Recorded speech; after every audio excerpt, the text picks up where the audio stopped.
जय शिवराय मित्रांनो, day 3 of making Ganpati बाप्पाचे मखर। तर या व्लॉगमध्ये आपण थर्मोकोलचे पीसेस कापणार आहेत आपल्या 4 कॉर्नरला लावायला। तर अगोदर इथे मार्किंग करून घेतली, त्यानंतर कटिंग करून नीट प्लेन करून घेतला। त्यानंतर दादाने नीट तिथे लावून बघितला तर नीट लागतोय का नाही। त्यानंतर एकाचे 2 पीसेस केले, कारण आपल्याकडे 4 कॉर्नर होते आणि 4 कॉर्नरचे आपल्याला 4 भाग करायचे होते आणि 2 पीसेस होते। 2 पीसचे 2-2 बाकीलो 4 कॉर्नर झाले। ते नंतर दादा नीट कापून घेतले आणि मग त्याला नीट लावून बघितलं तर तिथे लागतायत का नाही। त्यानंतर नीट मेजरमेंट घेतला 5च्या साईजचा।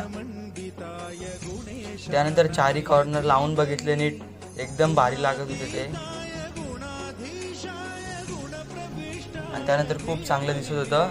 चला भेटूया नेक्स्ट व्लॉगमध्ये। धन्यवाद।